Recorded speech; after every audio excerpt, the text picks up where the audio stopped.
Il y a des repas qui ne sont pas nés pour impressionner.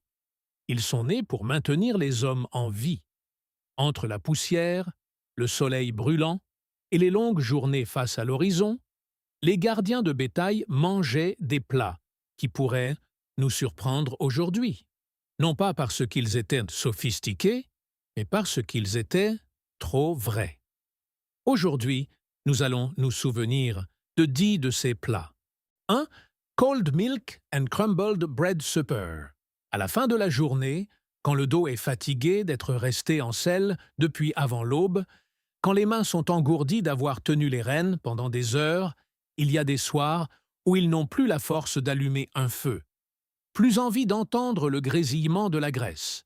Plus envie de se tenir devant la chaleur du foyer. Ils ont juste besoin de quelque chose de simple, assez pour dormir jusqu'au lendemain matin.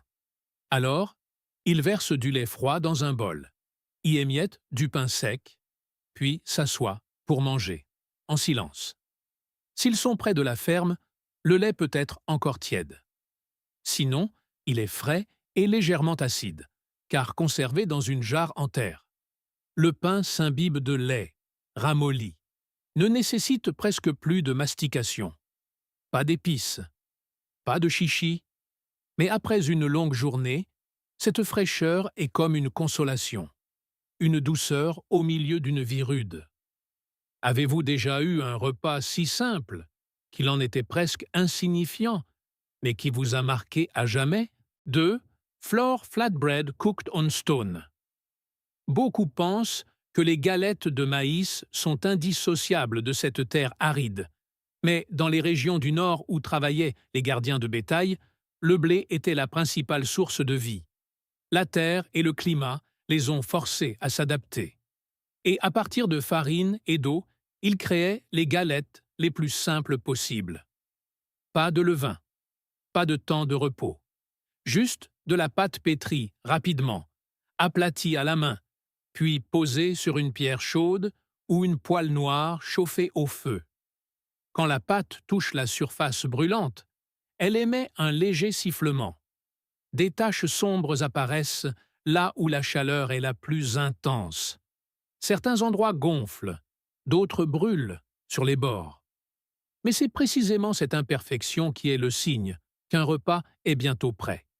Il mange ses galettes avec de la viande, des haricots, de la sauce au piment sec, ou simplement trempées dans du sel, mangées à la hâte avant que la nuit ne tombe tout à fait. Ce n'est pas de la nourriture de restaurant, c'est du carburant pour 12 heures de travail continu. Pouvez-vous imaginer l'odeur de la farine grillée sur la pierre chaude sous ce ciel immense? 3. Carne asada. Cooked on mesquite coals, pas de marinade sophistiquée.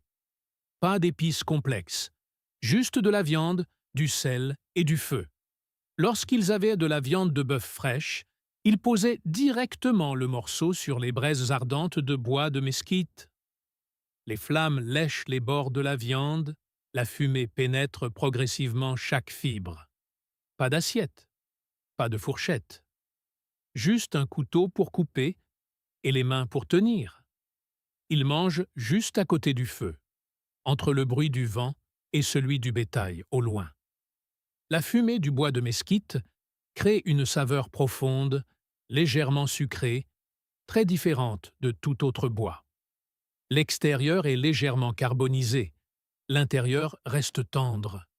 C'est le goût de la terre sèche, des arbres poussant dans le désert, du bétail survivant sur des buissons d'herbes clairsemées. Chaque morceau de viande est un rappel qu'ils mangent de la terre même où ils travaillent chaque jour. Ce n'est pas un festin. C'est une tradition répétée à travers les générations. Avez-vous déjà mangé un plat si simple qu'il en était presque originel, mais qui vous a fait ressentir toute une terre en lui? 4. Dried fruit soaked overnight. Ils ne mangeaient pas toujours uniquement de la viande et du pain. Quand ils avaient un peu d'argent, ils achetaient des fruits secs. Pommes, pêches, abricots. Durs comme de la pierre, compacts et pouvant se conserver des mois. Le jour, ils restaient immobiles dans un sac en toile. Le soir, Il les plongeait dans l'eau et les laissait toute la nuit, sans hâte, sans précipitation, juste l'attente. Au matin, les morceaux de fruits secs avaient absorbé l'eau, gonflé, et étaient redevenus tendres, comme s'ils venaient d'être cueillis au verger. L'eau de trempage devenait jaune pâle, avec un goût doux et sucré. Il mangeait chaque morceau lentement, essayant de faire durer ce moment rare. Entre les journées de sel, de fumée et de graisse, cette douceur naturelle était comme un luxe. Elle rappelait l'été, les vergers, les jours où il n'avait pas à errer dans la poussière et le soleil brûlant.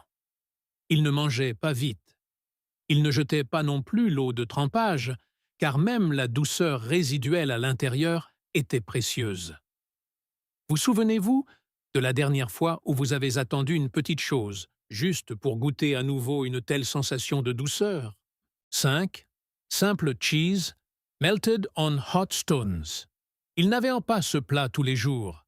C'est seulement lorsqu'ils travaillaient près de la ferme, quand il y avait du fromage frais fait le matin, qu'ils avaient la chance de savourer ce qui était considéré comme une petite récompense au milieu d'une vie difficile. Ils plaçaient des pierres dans le feu jusqu'à ce qu'elles soient rouges de chaleur, puis posaient le morceau de fromage mou dessus. Pas besoin de poêle, pas besoin de cuisine complexe. Juste de la chaleur et de la patience. Le fromage commençait à ramollir, puis à couler progressivement. Les bords bouillaient légèrement, dorants au contact de la pierre chaude. Une odeur riche et grasse se répandait dans l'air, faisant sourire même ces hommes qui montraient rarement leurs émotions.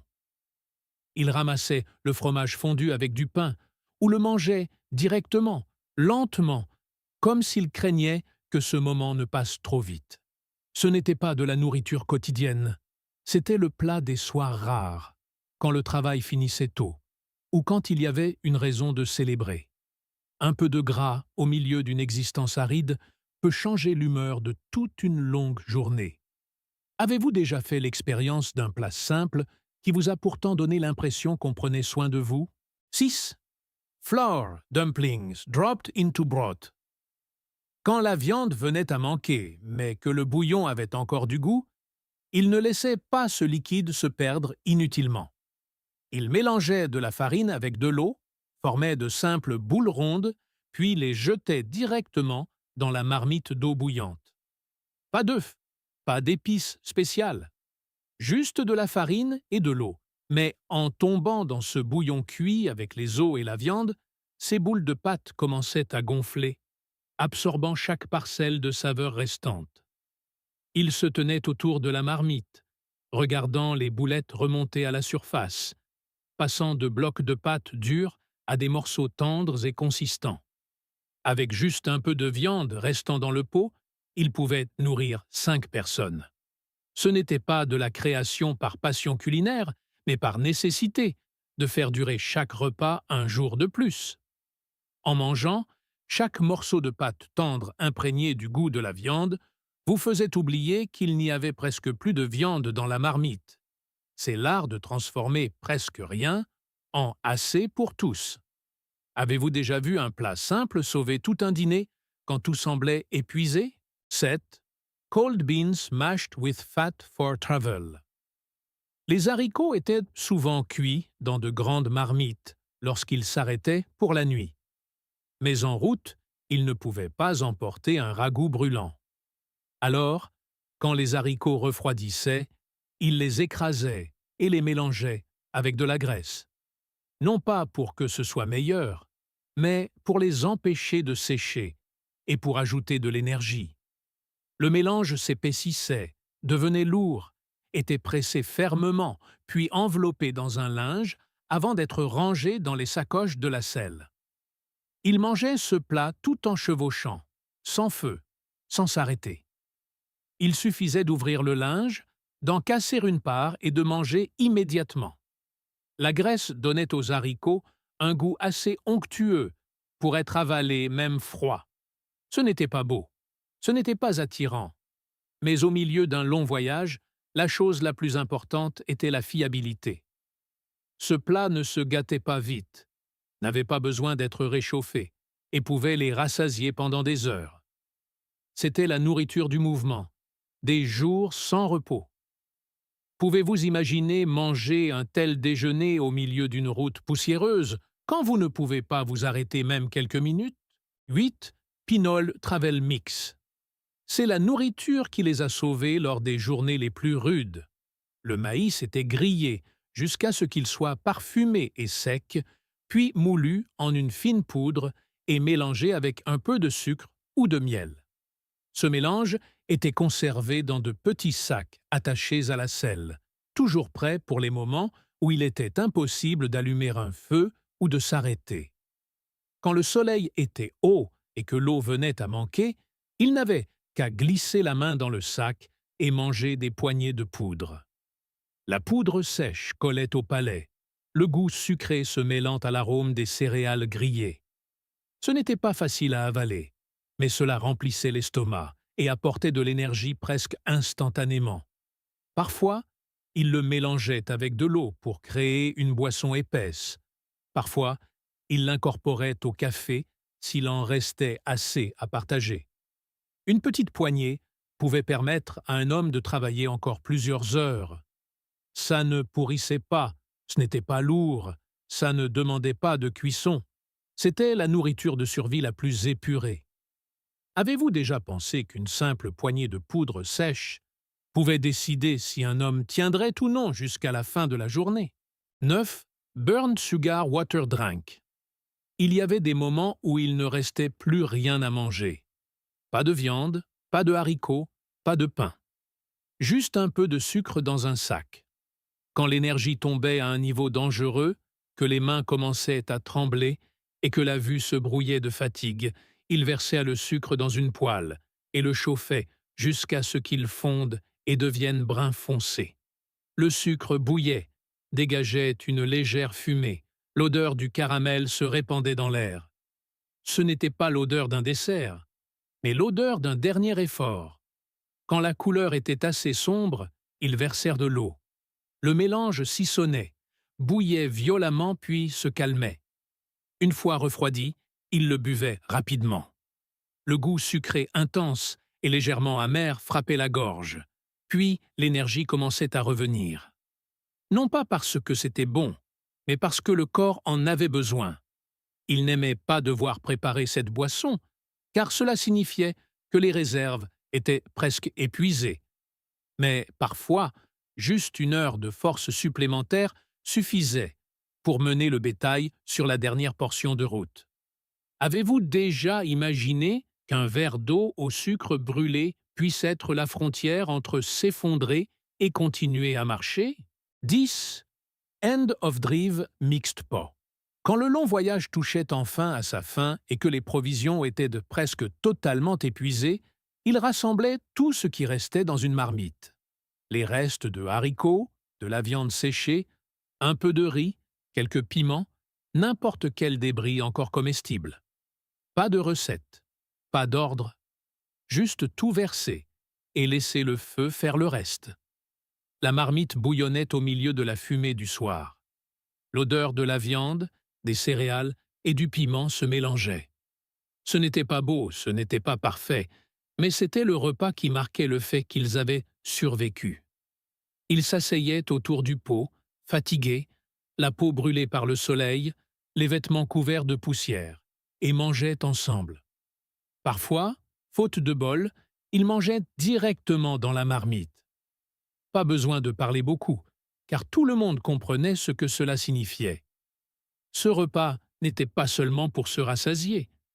C'était le point final d'un voyage, la preuve qu'ils avaient surmonté le soleil, le vent et la distance infinie. Pouvez-vous imaginer la sensation de prendre la dernière cuillerée de ce pot, sachant que demain, il y aurait un salaire et du repos? Ce ne sont pas des plats de luxe, mais des plats de volonté et de survie. Si cette histoire vous a fait penser différemment à un repas simple, laissez-moi un commentaire pour me dire quel plat vous a le plus surpris. Et n'oubliez pas de vous abonner à la chaîne, de liker la vidéo pour que nous continuions à explorer les histoires historiques, cachées derrière les repas oubliés.